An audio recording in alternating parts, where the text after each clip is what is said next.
Dans cette nouvelle vidéo, je vais réaliser un tuto en direct pour pouvoir générer des images avec l'outil Stability AI. Stability AI permet de générer des images d'une certaine qualité. Donc là, c'est la documentation pour l'API. Là, ici, on a Dream Studio pour pouvoir acheter des crédits ou supprimer son compte. Donc là, ici, c'est pas vous montrer comment créer un compte ou tout ça. Tout ça est déjà en place. C'est juste pour vous montrer comment l'utiliser. J'ai eu cette idée grâce à Johan, qui a créé cet espace qui est mis à disposition. On a juste à indiquer sa clé API, notre prompt. Si on veut ajouter une image pour générer l'image, pour l'upscaler, et on upscale. Eh bien, je voudrais créer de toutes pièces, comme lui, cette interface sur mon propre serveur. Donc voilà comment ça va se passer. Mon serveur, lui, il est le nom de domaine plutôt, qui va utiliser. Voilà, c'est à partir de cette page. Imagen-codefemina.com. Donc là, cette vidéo, c'est juste une base de tuto. Il va y avoir des coupes, tout ça, donc des pauses dans la vidéo pour les histoires de bruit, puisque je suis dans un environnement bruyant. Et voilà. Donc c'est parti. D'abord, je vais suivre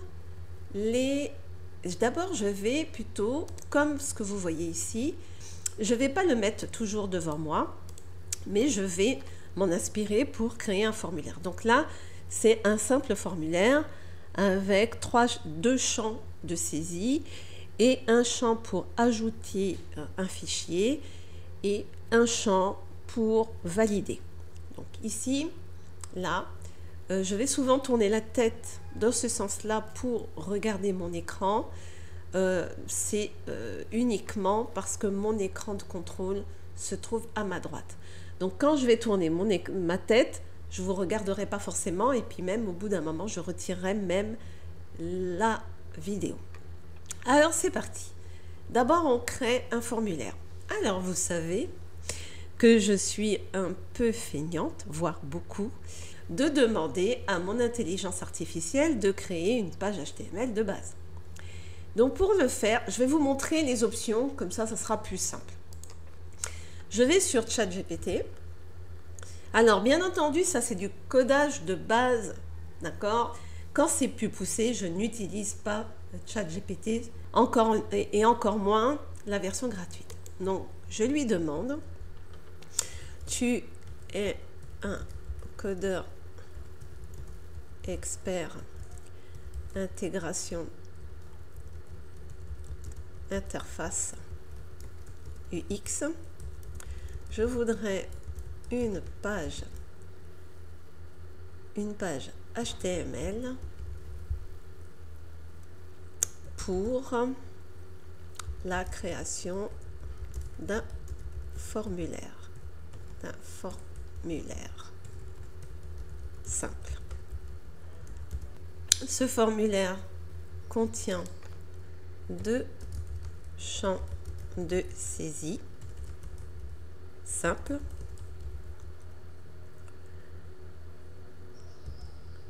un qui permet de saisir une clé API, l'autre pour la saisie de texte pour un prompt.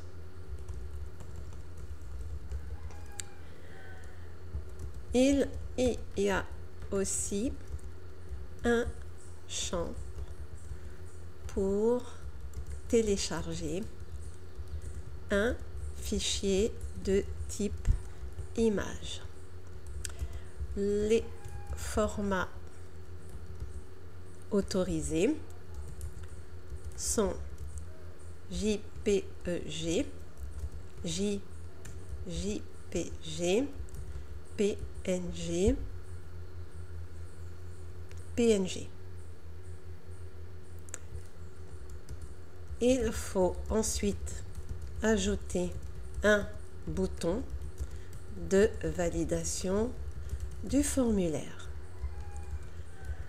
Le formulaire est simple et doit être au centre de la page HTML. Sous le bouton, alors là, je vais revenir après, ici, sous le bouton, je veux deux liens hypertexte. L'un donne accès à ma chaîne YouTube, l'autre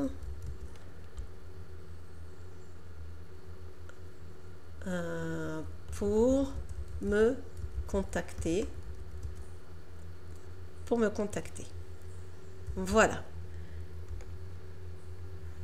Il faut ajouter un bouton de validation au formulaire de couleur mauve. Ajoute le CSS directement dans la page principale. Voilà ce qu'il va faire.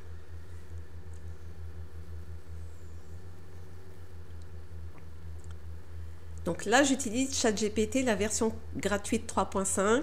Ce que je lui demande n'est pas quelque chose de poussé, c'est quelque chose d'assez simple et que je vais ensuite améliorer. Donc voici le code, ici présent. Je le copie et je vais dans mon éditeur de texte et je le sauvegarde.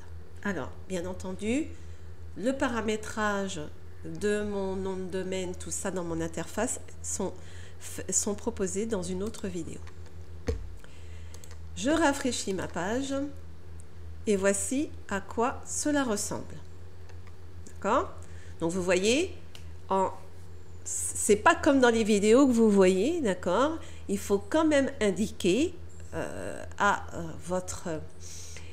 ChatGPT ce que vous voulez. Donc là, pour l'instant, il m'a indiqué ce que je voulais et c'est ce qu'il vient de faire. On n'appuie pas simplement sur un bouton et puis ça génère des pages. Non, non, non. Il faut guider l'intelligence artificielle pour que ça se fasse. Donc là, vous pouvez voir qu'il m'a mis les deux liens, mais qui se trouvent à côté. Et moi, je les veux en dessous du bouton, mais dans le formulaire. Donc, c'est parce que je ne lui ai pas précisé. Donc, je retourne.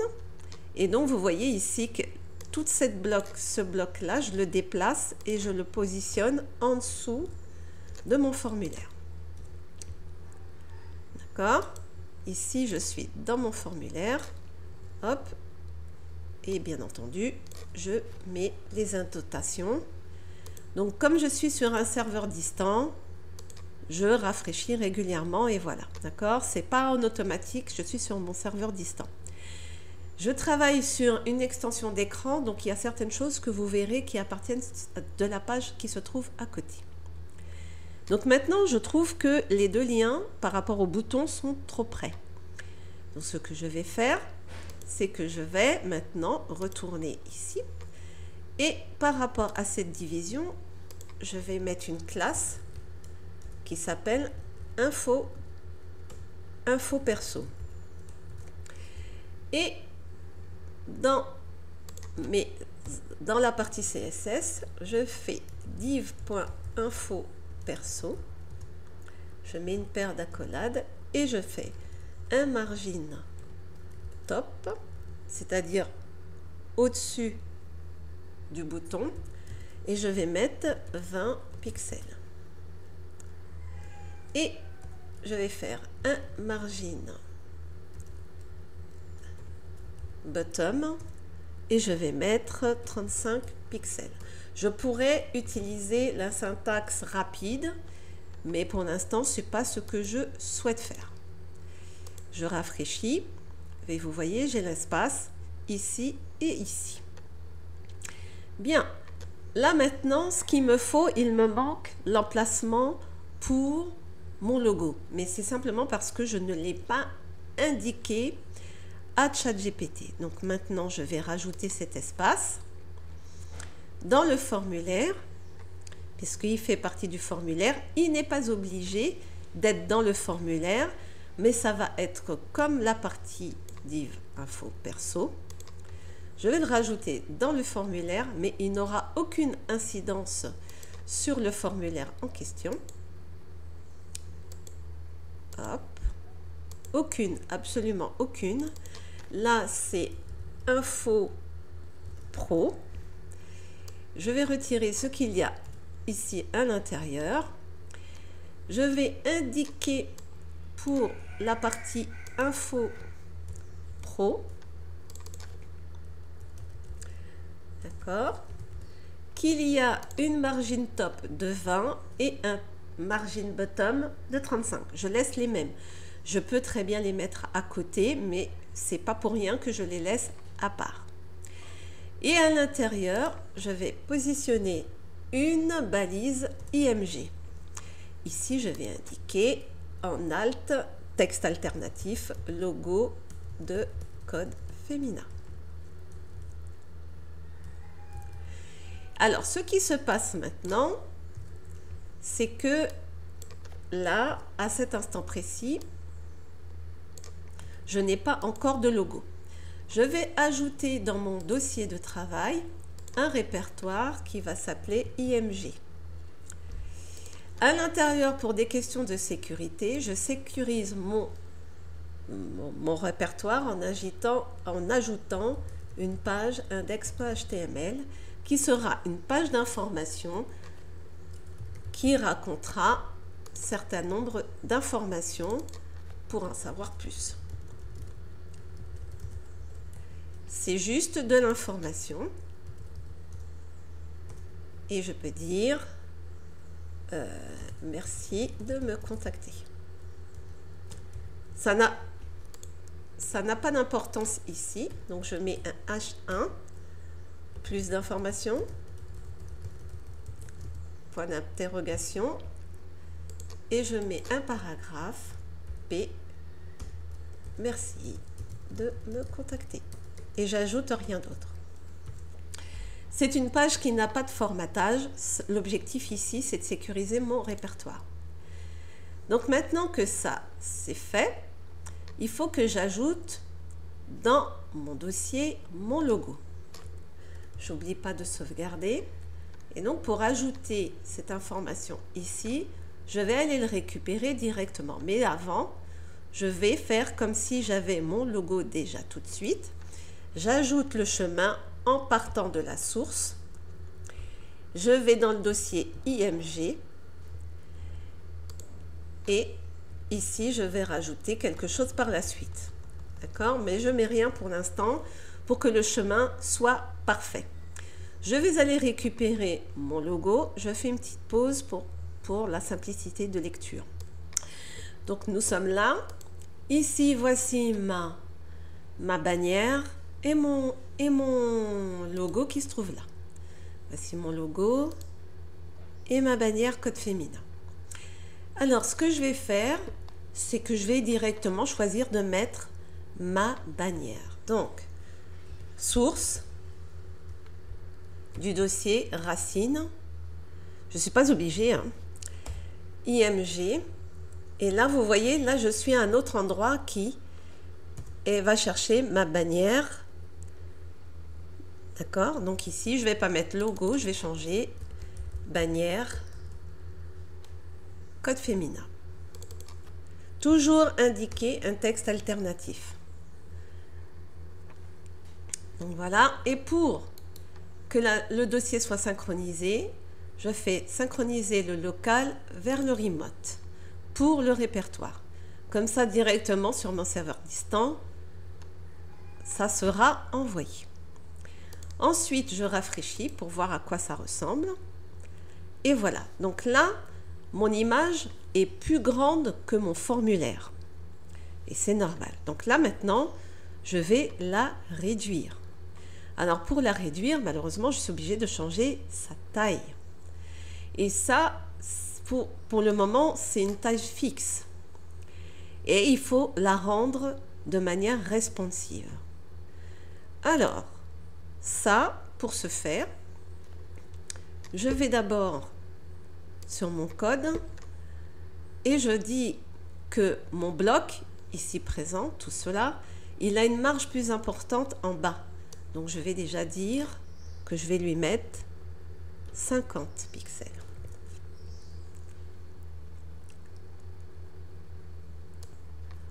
Voilà. Donc maintenant, je vais indiquer à ChatGPT que j'ai un dossier, j'ai un répertoire qui s'appelle div avec la classe impro. D'ailleurs, c'était même pas ça, je me suis trompée, c'était info pro. Donc le style n'a pas été pris en compte. Voilà, je corrige. Et qui contient une image. Donc normalement, ça devrait faire div.info.pro qui contient une image. Et je voudrais donc avoir changé sa taille de manière responsive. Donc voilà ce que je vais dire à ChatGPT. Je vais lui dire exactement ce que je viens de vous dire. J'ai une division qui porte la classe. Je mets le nom de la classe InfoPro. Elle contient une image qui représente ma bannière. Je voudrais qu'elle s'adapte à mon formulaire de manière responsive. Écris-moi le code CSS correspondant. Donc voilà ce que je lui demande et voici ce qu'il va faire. Voilà. Donc là, ce que je vais faire, c'est que je vais rajouter ce code. Je peux aussi cliquer sur Copy Code et je vais le rajouter. Donc là, moi, c'est la manière que je l'ai écrit. Je vais le rajouter dans ma page HTML. Pour le moment, le formatage, j'en fais pas mention pour l'instant. Je rafraîchis et voici. Donc là, j'ai mon formulaire qui est beaucoup plus large. J'ai mon image qui est responsive. Elle est réduite à 50%, mais en revanche, mon formulaire est beaucoup plus large. Pour tester la partie responsive, généralement, vous vous amusez, sauf si vous avez un logiciel particulier. Vous voyez? Hop. Donc ça, c'est juste la première partie. D'accord? Ça pas toujours comme ça que l'on fera, mais moi, je le fais de cette façon-là. Donc là, ce qui se passe, c'est que par rapport à mon formulaire, qui du coup a une taille, mon image est trop petite. Donc je réduis toutes ces informations-là. Bien. Alors, ce qui se passe, c'est que il m'a mis ces informations-là, ça fonctionne. Je vais le déplacer et je vais directement... Alors ça concerne le bloc, ça concerne directement le bloc div info pro. Et donc max width 50%. Il m'a dit aussi que pour l'image que vous voyez ici, max width 100% Aids Auto.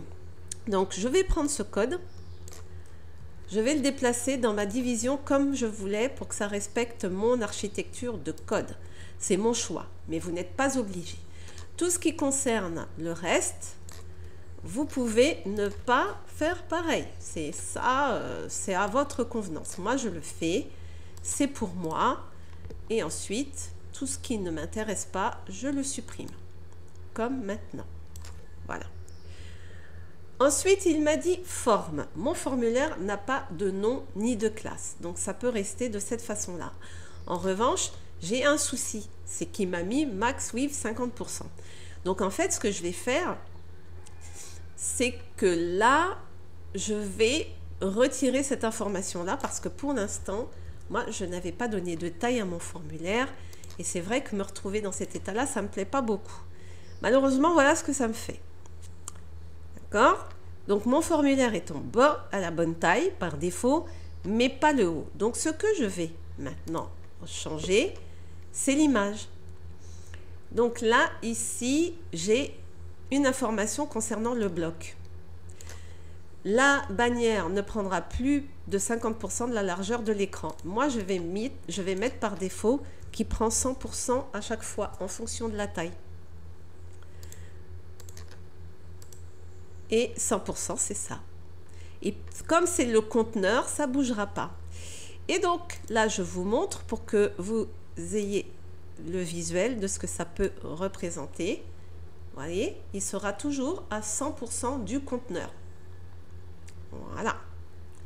C'est comme ça que ça fonctionne, hein, d'accord? Ça ne fonctionne pas autrement. Après, si vous avez une autre méthode, libre à vous de l'adapter. L'objectif ici, c'est pas de faire du CSS et tout ça, c'est comment mettre en place rapidement une page pour faire fonctionner votre projet. Donc là, je retire la balise forme qui est vide, je sauvegarde et voilà. Donc j'ai la première partie de mon application. Donc concrètement, là, je dois écrire quelque chose ici. Je dois écrire quelque chose ici. Je peux ou pas télécharger un fichier ici et ensuite cliquer sur valider. D'accord? C'est le fonctionnement. Il faut savoir que là, on est sur une page PHP. Il va y avoir un script qui va s'exécuter. Ce script peut être en HTML, en JavaScript ou PHP. On va voir. Et à partir de là, le code va s'exécuter pour afficher, excusez-moi, je bois un petit coup, pour afficher, excusez-moi, une image générée par l'API. Donc maintenant, on va passer à l'étape suivante, la mise en place de l'API. Et c'est là où ça va se corser un petit peu. Nous allons passer à l'exécution du script pour ce formulaire.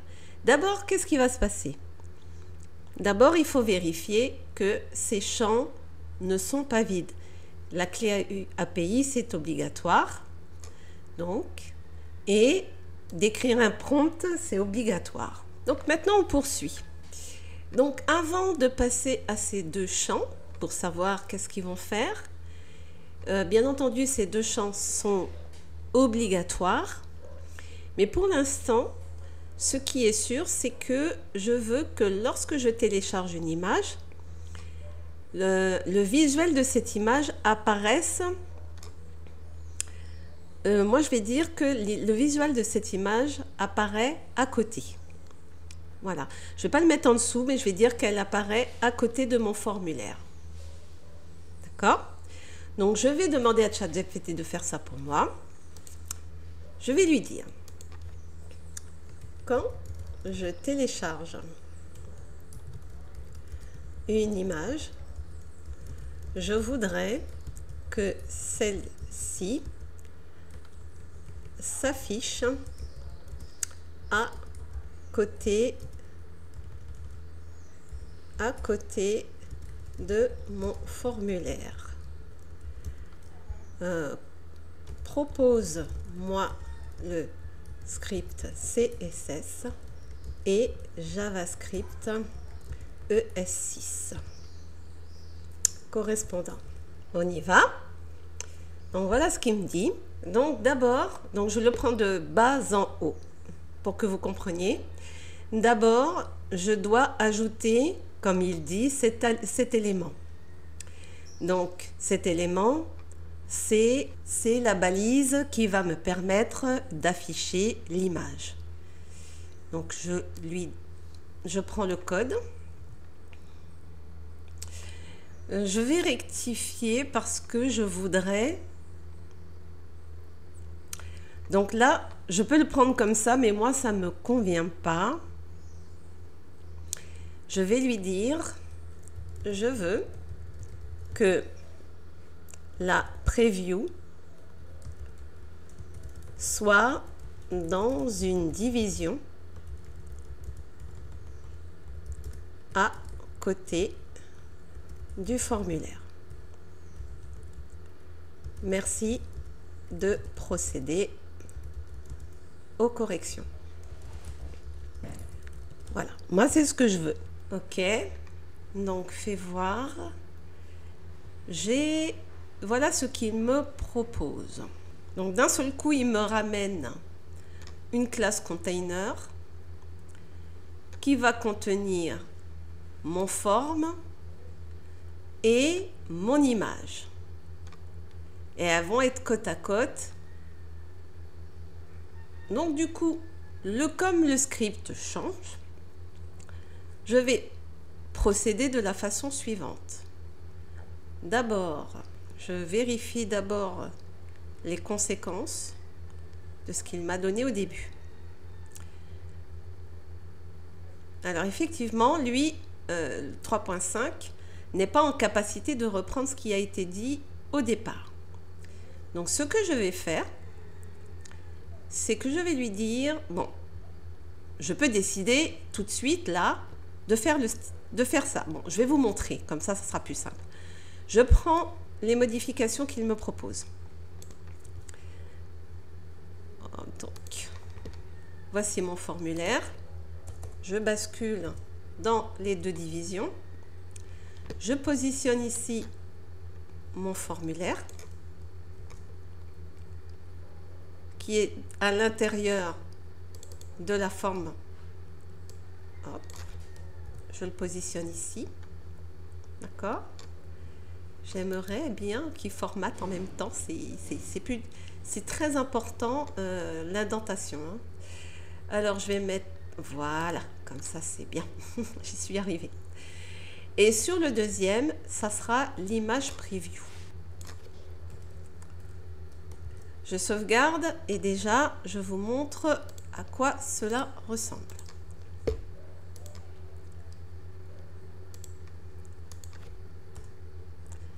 Donc pour l'instant, vous ne voyez pas de changement parce que là, l'aperçu se trouve en dessous. Je n'ai pas encore mis le style. Je passe maintenant au style. Le style se trouve ici. C'est pour la partie concernant les deux blocs. Je prends la partie style. Je vais dans ma partie style. Je me positionne au début, en dessous de body. Là, en fait, c'est body, la balise body de base. Je me positionne en dessous et je pose le code. Je vais rafraîchir. Et donc là, vous voyez, j'ai mon formulaire ici, qu'on a l'impression qu'il est au centre. Et la preview sera à côté. Donc là, pour l'instant, ça va. Ensuite, il me dit que la partie JavaScript pour la prévisualisation de l'image. Donc, il y a différentes informations qu'il a ajoutées. On a pour récupérer l'image. Ici, c'est pour afficher la preview. Et ici, c'est son container. Donc, en fait, je vais prendre toute la partie du script comme ceci. Et je vais le positionner dans ma page HTML comme il me l'a conseillé.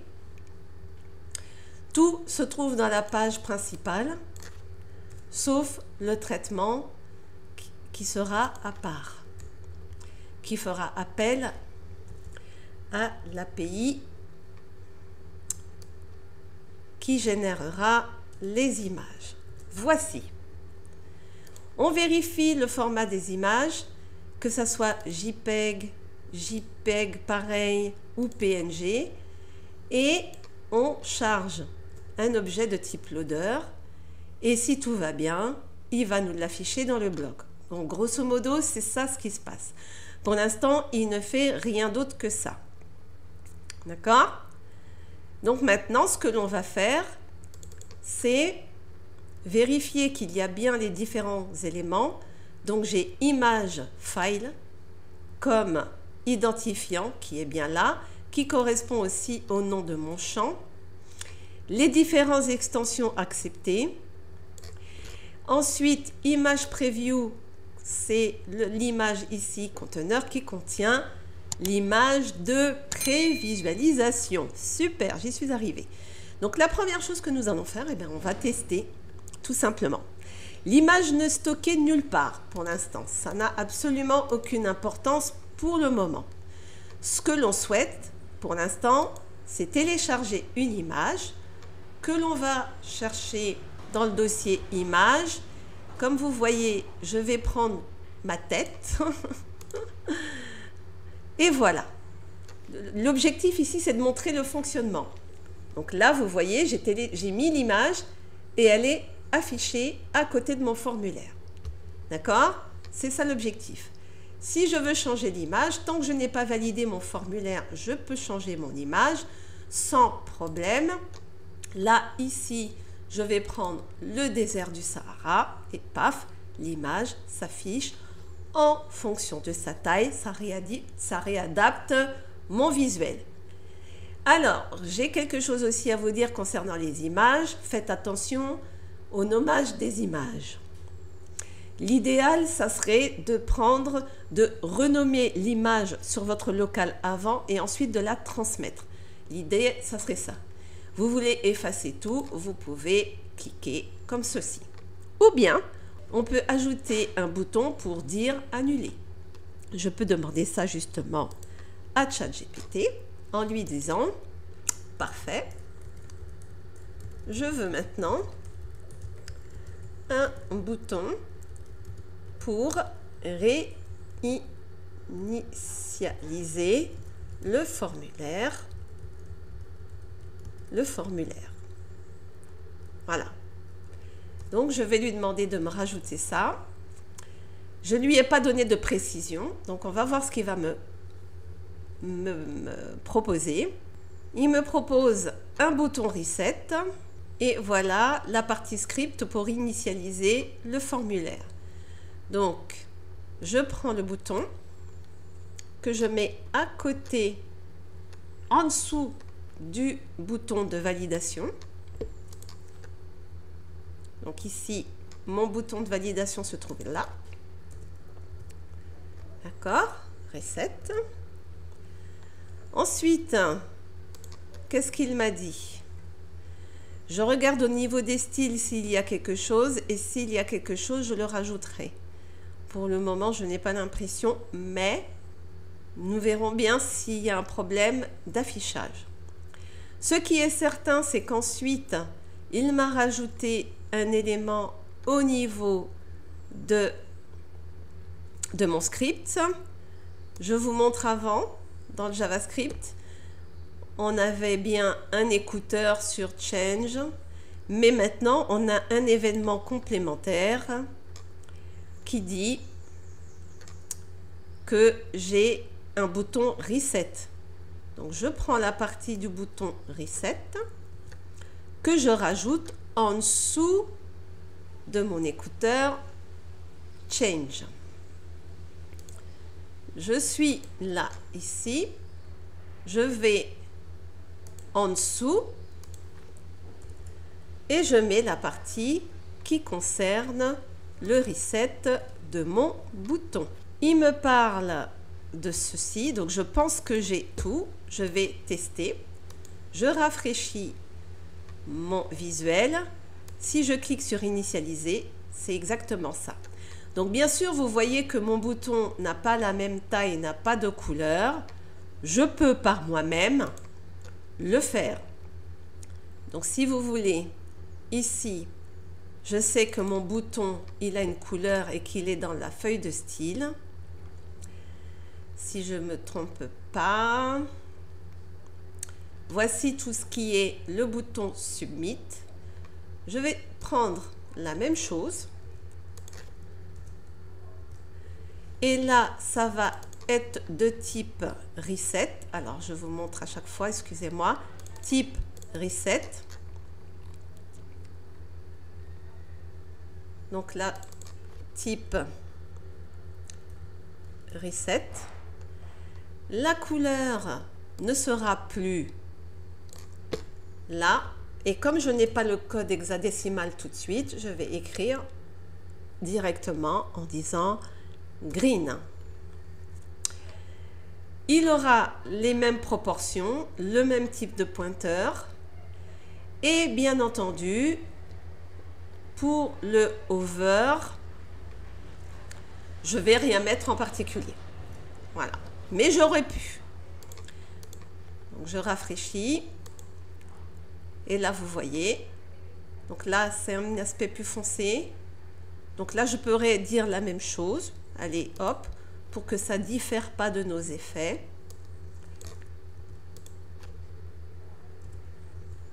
Type reset, over. Et là, je vais chercher un green plus foncé. Donc, on va dire green. Alors, c'est ça le problème, j'ai pas tous les greens.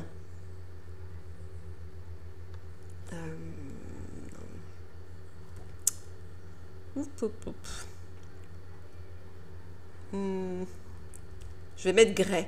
En fait, attendez. Grès. Ouais, je vais mettre grès. Parce que là, tout de suite, j'ai pas la couleur en tête qui pourrait dire gris foncé. D'accord? Donc là, hop, il passe en gris. Voilà. Et là, c'est foncé. Pas mal, hein? Donc, je récapitule. Je prends une image, je la mets dans le formulaire. Elle s'affiche à côté de mon formulaire. Je veux réinitialiser le formulaire. Et voilà. Mais en revanche, je dois dire aussi que cette partie se réinitialise. Est-ce qu'il me l'a donné? Normalement, oui. Alors, attendez, je regarde bien. C'est là, c'est en cas si il y a une erreur. Mais il n'a pas dit. Normalement, si je clique, si, il l'a dit. Lorsque je clique, l'image preview doit normalement se remettre à 0. Donc là, c'est pas du tout ce qu'il a fait, mais il a mis une information qui est peut-être la raison, c'est que lorsque l'on clique sur Reset et que l'élément MyForm, GetElement by ID MyForm, c'est une information qui a été ajoutée en plus par rapport à mon formulaire et on a rajouté un ID qui s'appelle MyForm au niveau de mon formulaire. Vous avez vu, je vous ai dit, je ne sais pas qu'est-ce qu'il a changé. Donc, c'était cette chose-là. Donc, je reviens sur la partie de mon formulaire et je rajoute l'ID MyForm.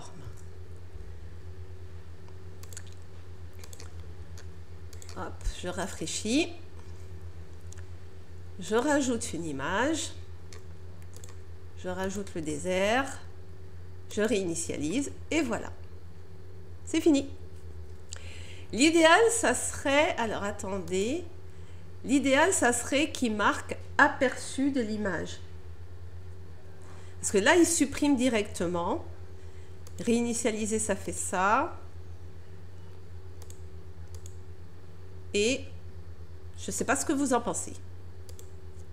Par défaut, on sait qu'il y a un aperçu de l'image ici. Qu'est-ce que vous en pensez? Donc ici, en fait, dans notre script, qu'est-ce qui est dit? C'est des petits détails, hein, mais c'est important quand même pour rendre la chose plus attrayante. Ici, il dit carrément que le bloc est display none, directement.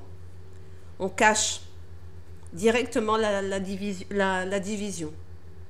Bon, pourquoi pas. Par défaut, elle n'est pas cachée, c'est simplement que vous voyez le texte alternatif aperçu de l'image. Voilà. Bon, on va laisser comme ça. Ça n'a pas vraiment d'importance, c'est juste la mécanique. On va passer maintenant au champ suivant. À savoir qu'il faut absolument rentrer une clé API et le texte prompt. Il faut que ça soit obligatoire. Ce qu'on va faire, c'est on va rendre les deux champs obligatoires. Alors, si vous voulez, pour le fun, je vais demander à ChatGPT maintenant, rendre maintenant les champs de saisie obligatoires et vérifier au moment de la soumission du formulaire que les champs ne soient pas vides. Allons voir ce qu'il va nous proposer. Donc il nous dit qu'il faut d'abord rajouter l'attribut require dans les formulaires. Il nous rajoute une méthode validate form. Et voilà la méthode valide form qui permet de vérifier que les champs ne sont pas vides. D'accord? Avec le message d'alerte. Donc c'est ce que nous allons mettre en place. Alors il nous a rappelé l'input change aussi.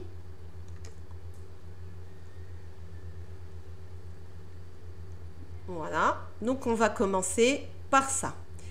Donc il a rajouté, là pour voir la suite, que nos deux champs sont obligatoires. Donc là, on rajoute dans notre formulaire l'attribut require. Dans le champ de saisie, vous faites espace dans la balise et vous rajoutez require. Pour les champs de saisie uniquement. On n'est pas obligé de transmettre une image. Ce n'est pas une obligation. Ensuite, il nous dit que pour vérifier ces champs,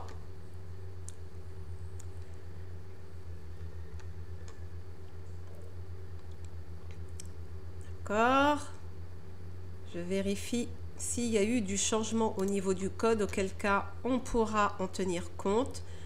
Je pense pas. Je pense que c'était pour la lisibilité, il nous a tout repris, mais si toutefois il y avait quelque chose, je reprendrai le code en entier.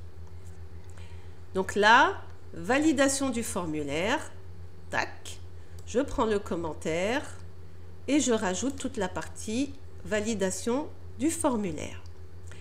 Je vais dans mon script, je me positionne bien entendu en dessous de tout ce qui est le reset et compagnie. Et je positionne le commentaire avec la validation du formulaire.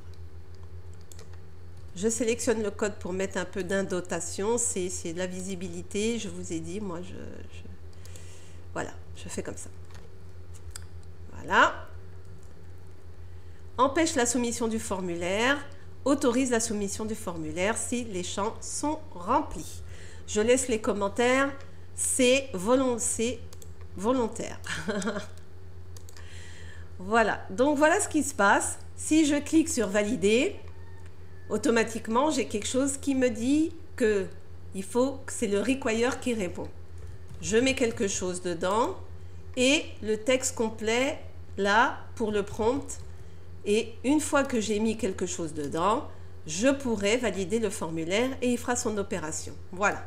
Donc là, c'est parfait. L'idéal, ça serait qu'il affiche un message d'erreur et c'est ce qui est prévu et c'est peut-être pour ça que je ne le vois pas.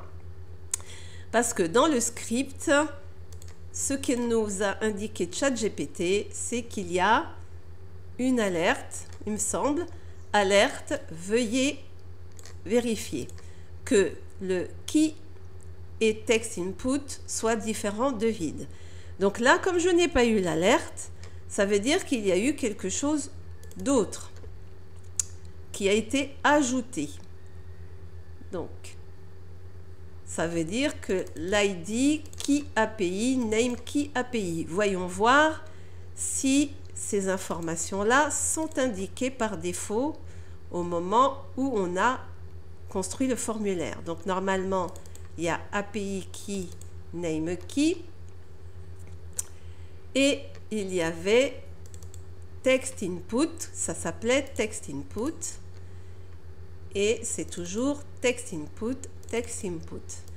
Donc là, il s'est passé quelque chose d'autre, puisque je n'ai pas eu le déclencheur. L'alerte, c'est une petite fenêtre qui dit « Ah, il y a quelque chose de pas bien qui s'est lancé. » Ah, mais oui, bien sûr.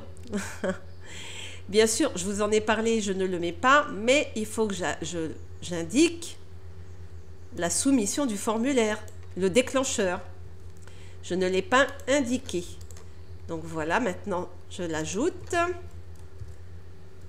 L'attribut onSubmit retourne valide form et il va lancer la fonction valide form.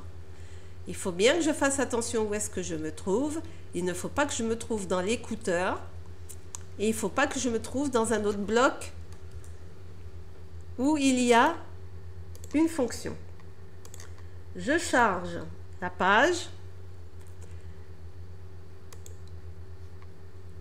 Et donc là, il n'a pas lancé non plus. Alors, quand c'est comme ça, il faut faire beaucoup de choses, et y compris vider le cache. Voilà. Donc là, normalement, ben non, il ne se déclenche pas. Donc quand c'est comme ça, je revérifie du côté de la console qu'est-ce qui ne va pas. S'il y a une erreur, il n'y a rien qui est déclenché. Donc, qu'est-ce qui ne va pas du tout? Je vais regarder le code source de la page pour vérifier qu'est-ce qui ne va pas. Donc, il y a bien dit qu'il doit retourner une alerte si c'est strictement égal à vide. Alors, c'est le strictement égal à vide qui est peut-être la raison, parce que le strictement à vide, le strictement n'est pas réellement vide. Je crois que, ouais, je crois quoi, ouais, je crois que c'est ça. Pour en être sûr, API qui, je vérifie bien que tous les champs sont bien là. À toujours vérifier pour être sûr, hein, on n'est pas à l'abri d'une erreur. Donc ça, c'est bon. Et il dit, si ça ou ça, donc ça c'est le signe ou et pas et, est vide, dans ce cas-là, il déclenche une alerte. Donc je vais retirer le strictement égal pour voir si on en est là. Sinon, je remettrai le strictement égal, mais je mettrai nul. Donc là, c'est toujours pas bon. Ouais. Alors, je vais remettre ça. Je vais faire... Et je dis que c'est les deux champs, par exemple. Je teste. Hein, c'est mes compétences de développeur qui font que j'ai envie que ça soit fonctionnel, et j'ai pas de pop-up qui s'ouvre. J'ai trouvé, et c'est pas grand chose, mais malheureusement ChatGPT lui ne peut pas le savoir. Ce qui se passe, là je vais retirer cette partie là parce que ça n'a pas d'incidence. Ce qui se passe, c'est lorsque je clique sur valider, nous avons une réponse d'abord. Nous avons la réponse tout de suite qui nous dit que je dois obligatoirement remplir ce champ, ce qui est bien, et ceci intervient du fait que ça soit une réponse interne. C'est une réponse interne liée au code HTML. Et donc, par conséquent, comme le déclencheur est déjà là, le script qui se trouve en bas n'est pas déclenché, puisque nous avons déjà quelque chose qui le déclenche tout de suite. Et ce qui le déclenche tout de suite, c'est l'attribut require. C'est lui qui fait déjà le stop. Il stoppe déjà le formulaire en disant hey, attention, le champ est vide. Donc là, si vous voulez, pour que le script en bas puisse intervenir et dire que, ah, attention, c'est vide, il faut retirer les champs obligatoires. Et lorsque vous cliquez sur valider, vous avez le message qui dit veuillez remplir tous les champs obligatoires. Donc vous avez le choix, soit vous avez le stop au niveau de l'alerte, ou soit vous laissez avec require. Pour le fun, je vais le laisser comme ça, mais en revanche, vous devez visuellement indiquer que les champs sont obligatoires. Et pour faire ceci, généralement, on indique un beau petit span étoile. Et j'aime bien mettre une classe. Ça, c'est OBJ, OBL. Voilà. J'aime bien faire ça. Ça, c'est ma petite touche perso. Je le mets au niveau du label pour indiquer qu'il y a une information. La classe OBL, je rajoute tout au niveau du formulaire ou dans, ouais, je vais mettre tout en haut. Là. Bon, peu importe. Là, à ce niveau-là, il n'y a pas d'obligation de forme. Donc là, je vais mettre un petit uniquement OBL. Et c'est uniquement pour dire que la couleur, color red. Voilà. C'est uniquement pour dire ça. Hein. C'est rien d'autre. Hein. Voilà. Et là, on voit que c'est obligatoire. Voilà. Comme ça, quand je valide, hop, s'il n'y a rien qui se passe, c'est parfait. Voilà. Bon, cette vidéo, juste sur cette partie 1, et on arrive à 1 heure, et c'est pas mal, c'est très très bien. Et donc, ben, je vous dis à tout de suite dans la prochaine vidéo.